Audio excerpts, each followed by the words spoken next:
Amigos, soy Héctor Edgardo Moreira. Hoy voy a mostrarles un lugar lleno de historia, lleno de tragedia, lleno de recuerdos espectaculares de una historia que tiene ribetes internacionales, un hecho que se desencadenó hace 124 años, a pocos kilómetros de donde estoy caminando ahora. Camino a campo traviesa para poder llegar al lugar exacto donde ocurrió el crimen, el mayor crimen que recuerde el departamento de Florida, un crimen que costó la vida de una familia entera y al que solo sobrevivió una pequeña niña que realmente, como verán cuando puedan leer la historia, porque esta historia la voy a publicar próximamente. Actualmente ya abarca más de 300 páginas, o casi 300 páginas podemos decir, pero va a tener más. Una historia que involucra a una de las familias más reconocidas en la sociedad floridense de aquella época. Recordamos que la villa de San Fernando de la Florida hacía pocos años se había adquirido ya el rótulo de ciudad. Ustedes se estarán preguntando realmente a qué acontecimiento hago referencia. Bueno, es un hecho que tuvo implicancias enormes y que fue, realmente sacudió la tranquilidad de la Florida. Tuvo ribetes internacionales, implicó negociaciones del ministro Blas Vidal, el ministro del gobierno uruguayo, en Río de Janeiro, en Porto Alegre, porque el asesino logró fugarse después hacia el Brasil. Acá estamos, aquí ya estoy, en la tapera de Antonio Ortiz. Imaginemos, queda poco en pie, pero en aquella época la casa de Antonio Ortiz se componía de cuatro partes según el plano.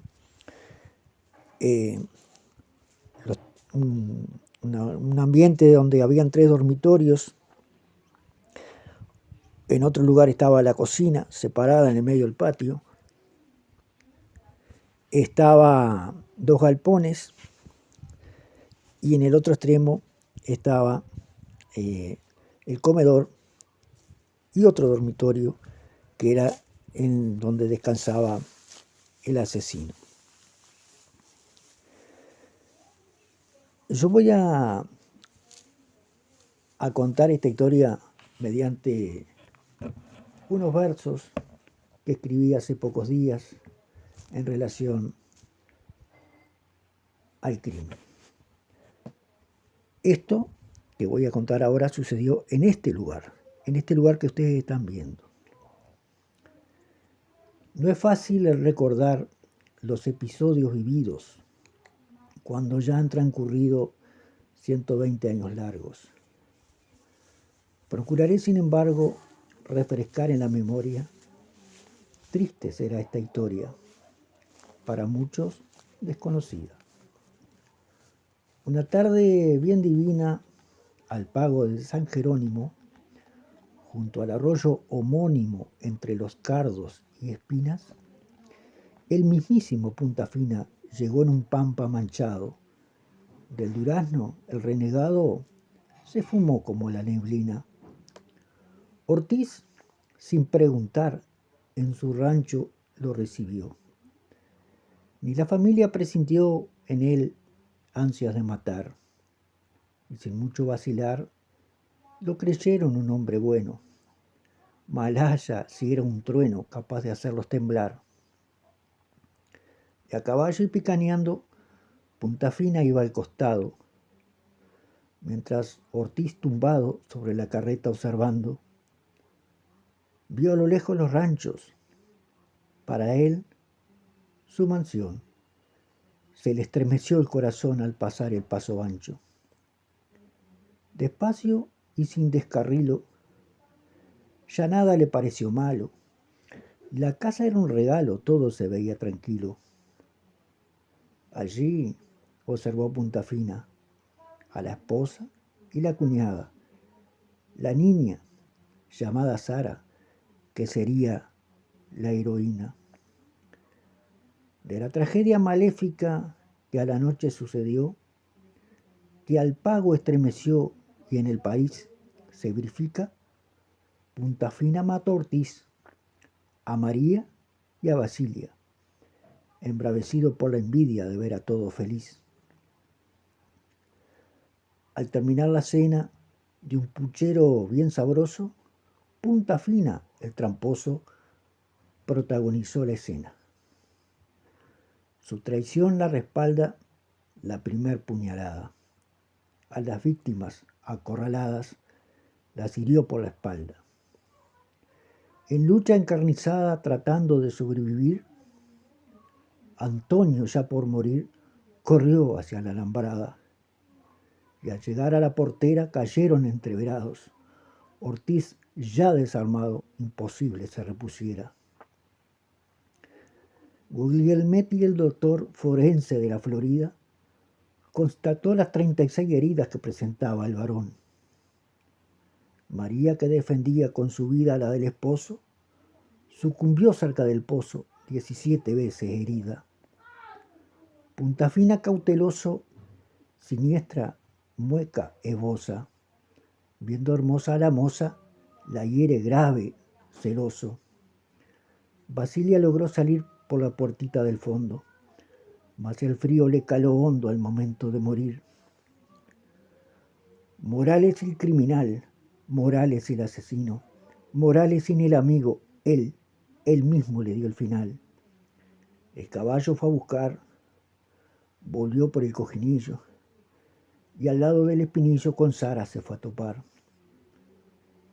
Preso él declaró que casi le da una piña, que parecía boba la niña por el cuadro que presenció.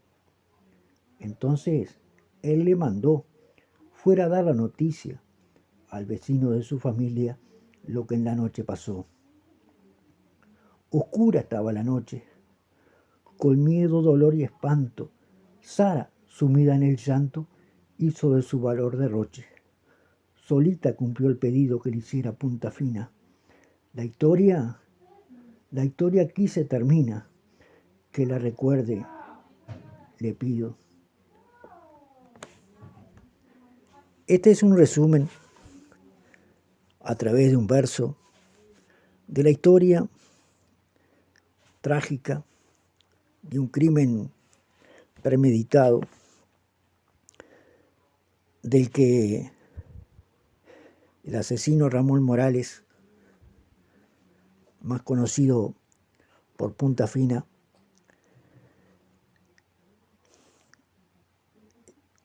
desató una noche después de cenar,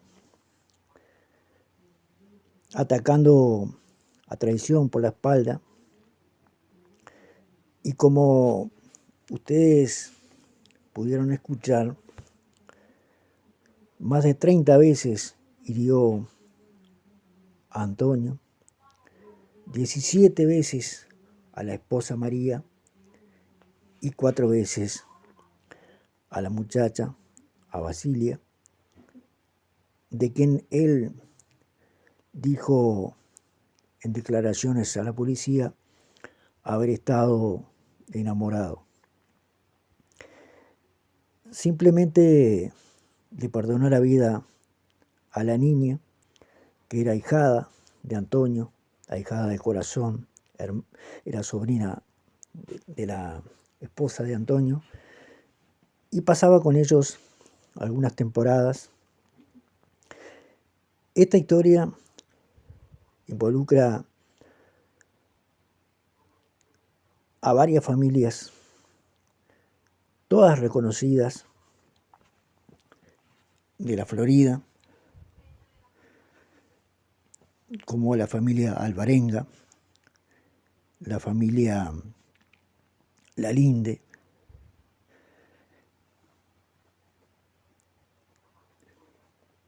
de cuyos integrantes he tratado de contactar y con algunos he podido tener, algunas referencias históricas.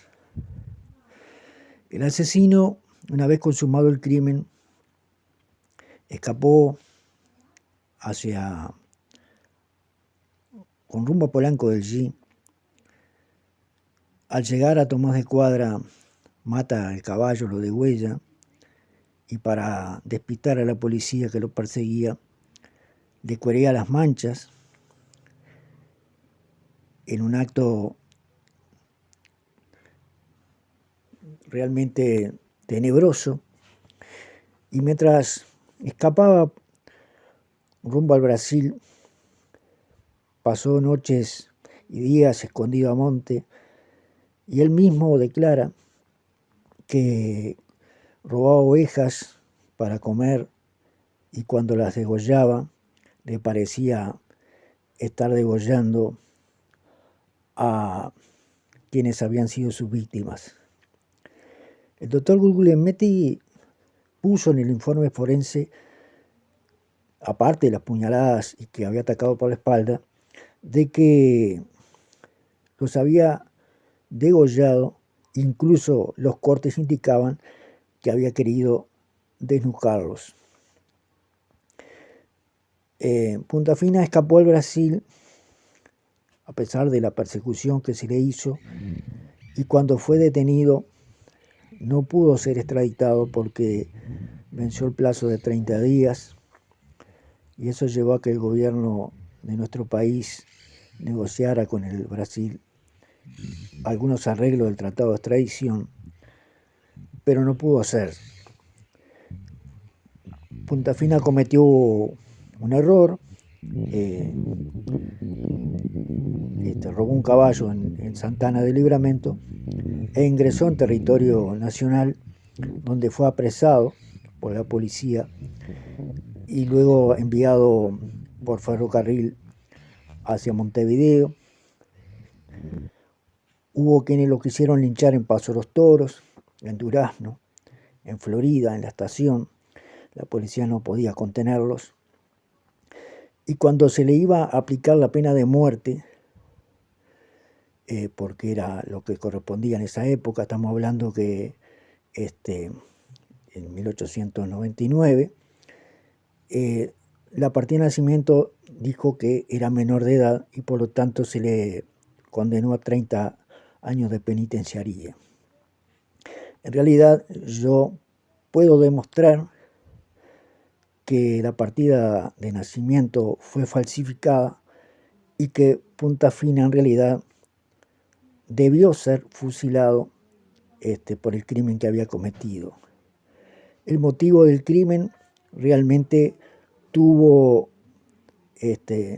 colores partidarios, ya que Ortiz era colorado y Punta Fina, Ramón Morales, era blanco, incluso había estado participando en la revolución de 1897, en los combates de Cerro Colorado, Aceguá, entre otros, donde él mismo dice que Antonio lo provocaba cantándole versos improvisados, y un día él ya no pudo resistir, no pudo tolerar, y ahí fue que se desencadenó la tragedia que pronto ustedes podrán tener para leer en el libro que voy a titular el asesino de la Florida.